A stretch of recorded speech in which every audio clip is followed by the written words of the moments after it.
Respected Maulana, my elders and brothers and sisters, Assalamu alaikum wa rahmatullahi wa barakatuh. Today we stand here not just in protest but in defiance. We stand in the shadow of injustice, in the presence of an embassy built on the nation of the blood of the oppressed. Oppression is often an attempt to suppress the truth, so it should come as no surprise that the Ahlul Bayt and their followers have been oppressed for as long as one can remember.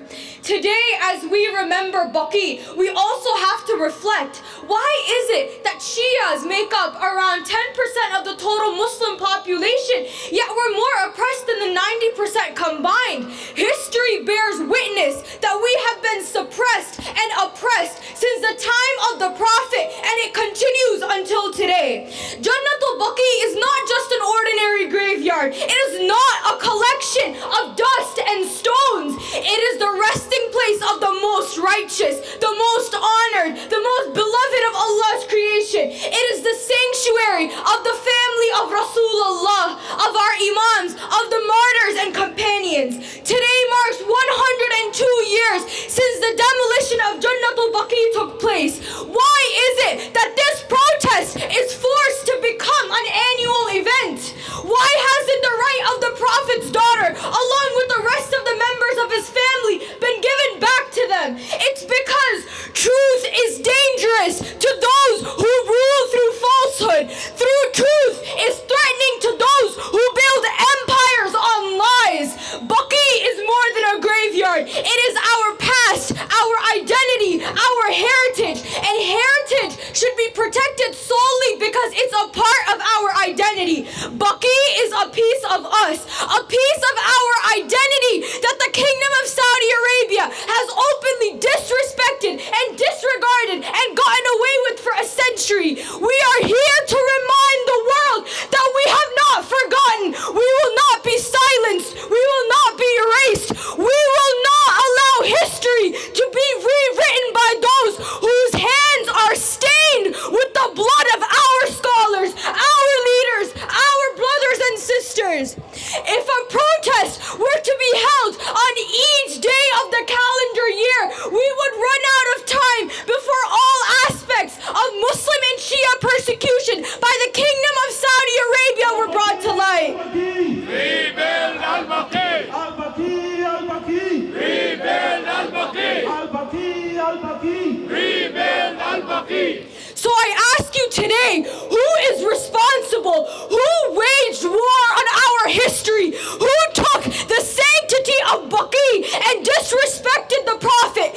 It's the Saudi regime. This regime that calls itself the guardian of Islam, but it stands as its greatest betrayer. A regime that demolishes history while building palaces for its tyrant rulers. A regime that endorses Islam, but it funds nothing but terrorism.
our heritage. They are the architects of our destruction.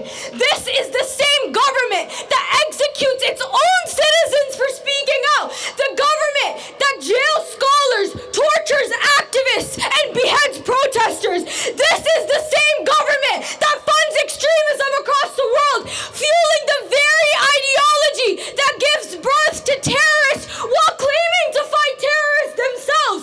You tell me, who fills the ranks of ISIS? Who spreads the ideology that calls for the death of Shias? Who arms the extremists that massacres our people in mosques, in shrines, in markets? It's Saudi Arabia. It is Wahhabism. They are the founders of terrorism.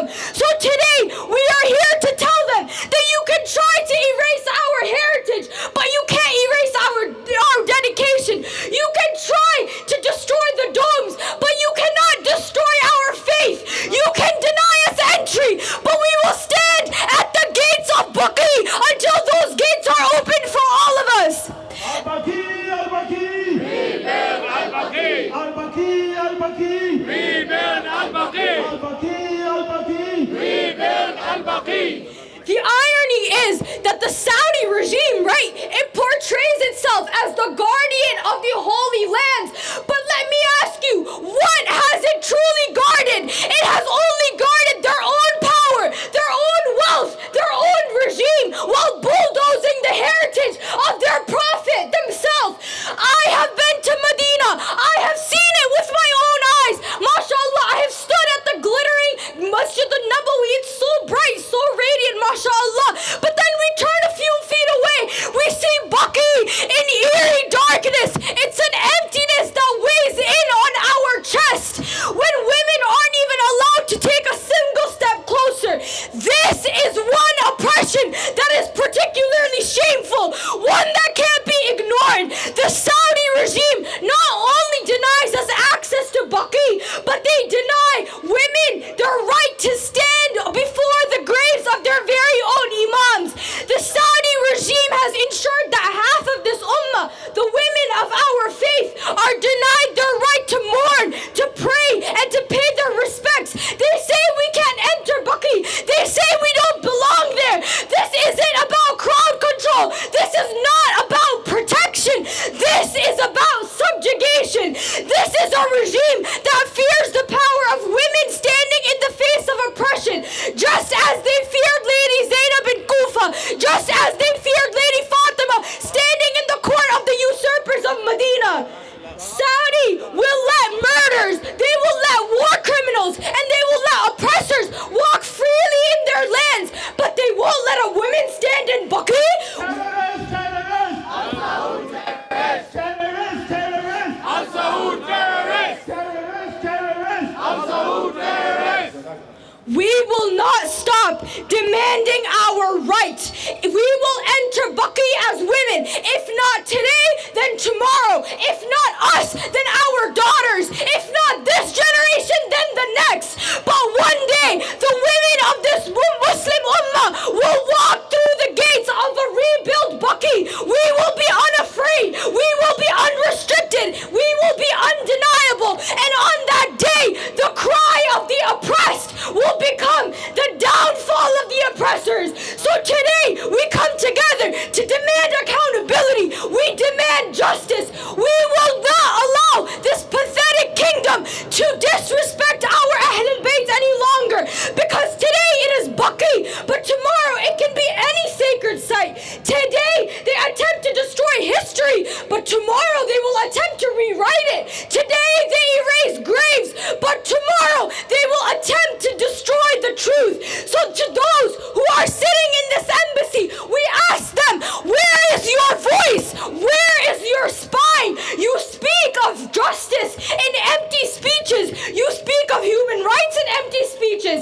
But when it comes to Baqee, you are silent, you are afraid, you are complicit. You call this diplomacy, but we call it cowardice.